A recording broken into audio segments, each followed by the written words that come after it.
Hello, everyone. My name is Harshul Gaba, and I am a new member of UniVoyage, and I'll be teaching you linear arrangements in today's class along with blood relations. Now, I am a student of IIM Indore along with other members of UniVoyage, and we have great things planned for you and many videos planned for you in the future. And so, I hope to get to know you all soon and in a nice way. So today our first topic is linear arrangements. What are the formulas you need? Now you can see that my screen is blank. That's because no matter how good a teacher is, they cannot get into your head and make you an expert in linear arrangements. You have to do it yourself. Like I can give you that initial push that you might need, but you will have to learn it on your own. You'll have to practice more and more questions from Career Launcher, Hit Bullseye. There are many websites where they share free mocks and other material where you can access them. And we ourselves will also be providing you with some of the material on our Telegram groups. So, yes, you need to practice more and more in reasoning. And just like that, you can also be an expert in all these topics. And it won't be a problem for you. In the beginning, it will be. So, first question. Six people, Alpana, Brahma, Chetana, Drona, Ina, and Fana are sitting in a row. Alpana and Fana are sitting. So, first of all, to do this, we should first just draw six of these lines in the beginning only, like we know six people are there. So, we'll just draw six lines. Now, we will go along and write as much as we can understand. But first, we'll just read the entire question without writing anything. Alpana and Fana are sitting adjacent to each other. So instead of mentioning here, I'll just mention it on the side that Alpana and Fana are sitting together. Chetna is two places to the right of Anna. So that is, it's Anna right here. Then there is space in between and there's Chetna. There is, and neither of them is sitting at the extreme end. So none of them can be at either this end or at this end. There is one person sitting between Alpana and Brahma. So now the question is who is sitting to the immediate right of Anna. So it's not like one of those questions where you need to answer a bunch of questions on the basis of just one case, just one question. But still we'll try to make the entire case so we can have a bit more practice. If you see this question, still try to make the entire case so that you can get more practice for the bigger questions. But here it's just one question, that who is sitting to the immediate right of Anna. So we know that Chetana is two places to the right of Anna and neither of them are sitting at the extreme ends. So we can see that Anna and Chetana can either go in this way, Anna can go here and Chetana can go here, or they can go in this way where Anna will go here and Chetana will go here. Okay. So now in this case, we also know that Alpana and Fana are sitting adjacent to each other. So the only places for you in the case number one, and I'll name this case number one and name this case number two. The only two places available for them to sit in case number one are these and these. Now, we also know that Alpana and Brahma have one person sitting between them. If I put Alpana here and Fana here, then the nearest I can put Brahma is here or here. In either case, Alpana and Brahma will have more than one person sitting between them. So, what will I do is I can keep Fahana here and Alpana here. In that case, Brahma can be here, and the last remaining can be here. Okay, Drona. She can come here.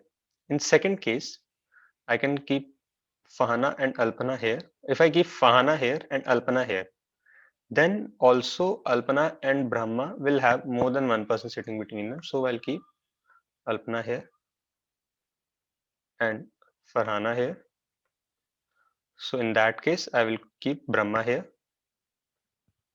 and Drona can come here. So the question says, who is sitting to the immediate right of Anna? So here we can see in both cases, Brahma is sitting to the immediate right of Anna. So that is our answer.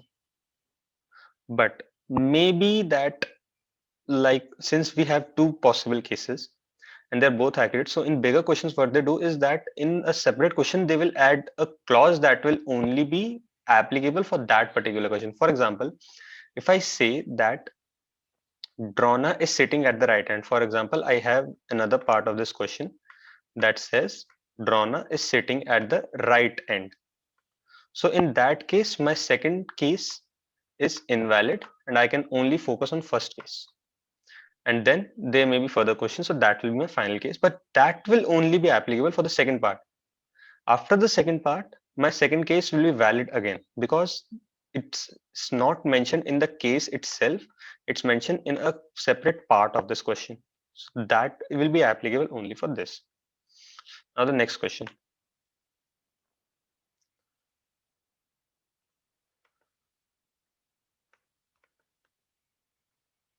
I'll just clear all drawings. So now the next question is 7 men A, B, C, D, E, F, and G have parked their cars in a row. The cars of E and F should be next to each other. The cars of D and G should be parked next to each other, whereas A and B cannot park their cars next to each other. But B and D must park their cars next to each other. C's car is parked to the immediate right of G's car. So it's one of those questions like in the earlier question when I explained to you that there are some questions where they will give some cases in particular parts which will be applicable for only those parts. So it's one type of question. So as you can see that just by looking at it after practice, you'll also know that it is not enough information because no one has their seat set specified to get a final arrangement for all of these 7 cars. So it's a bit ambiguous, and then afterward it gets more and more clearer as we see question. But here I just have these so we can get the early part, and then according to questions, after that it's easy.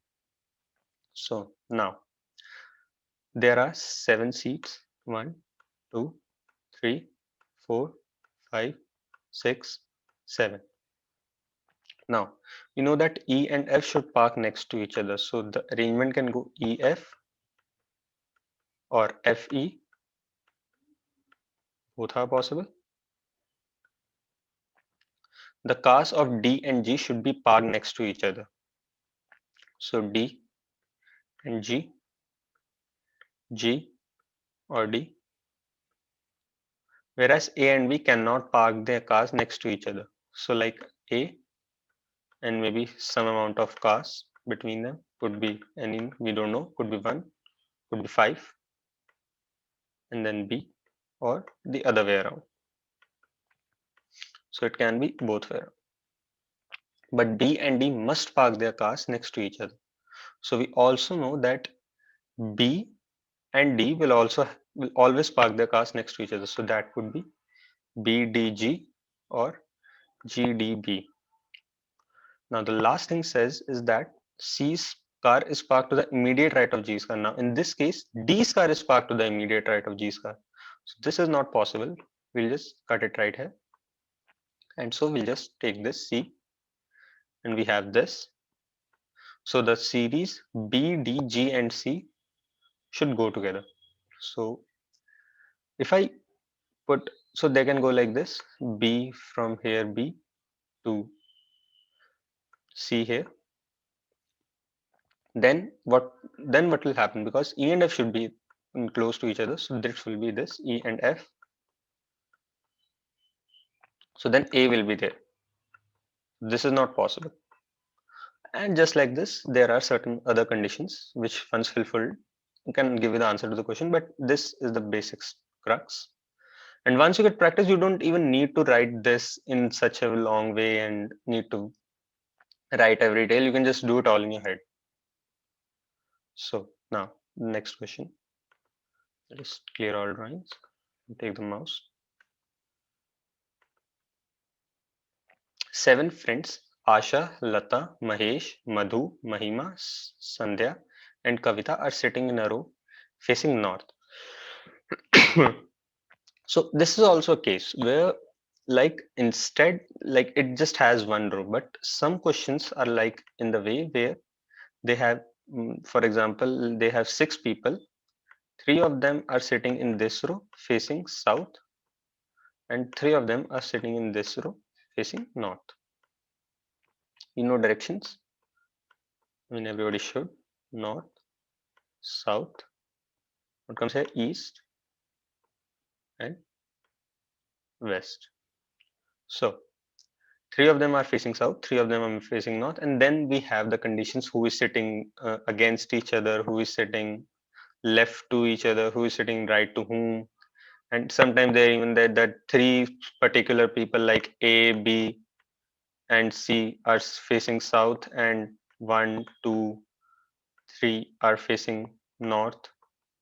So that's the case, and those questions go like this, but it's not. It just has one question where they are all facing north, but those questions also are, they are not so typical. Once you do this, those questions are also kind of intuitive. You can do them. So now the question that we'll be doing is this one is, we have all of them facing north. So 1, 2, 3, 4, 5, 6, 7. They are all facing north. So now what do we have? Lata is 2 places away to the left of Sandhya. So Lata, they have a gap, and Sandhya. They can go anywhere, but we just write it on the side. Mahima has Kavita to her left and Madhu to her right. Now, it doesn't says immediate left. It just says left. Mahima has Kavita to her immediate left means it's Mahima and there is no space between them, and it's just Kavita to the left of her. But Mahima has Kavita to the left of her means they can have some amount of place between them. They can have either one space empty or two space empty or three space empty, or maybe sometimes even no space empty. But immediate left and left has that difference between them, which you need to be careful of. So we have Mahima. I'm just gonna write Mahima has Kavita to her left and Madhu to her right. So I'm just going to use M for Madhu. Madhu to her right. Asha is sitting to the immediate left of Madhu. So see, Asha is sitting to the immediate left of Madhu. And we have Mahima also to the left of Madhu. So that means that there is at least one space of gap between them. Mahesh is not sitting adjacent to Kavita. So Mahesh and Kavita are not sitting against each other. Like they are not adjacent to each other. They have at least one space between them. So now it's like you can see one of those all examples ambiguous where they will have further questions which you can use the details in those questions to make this even finer and finer.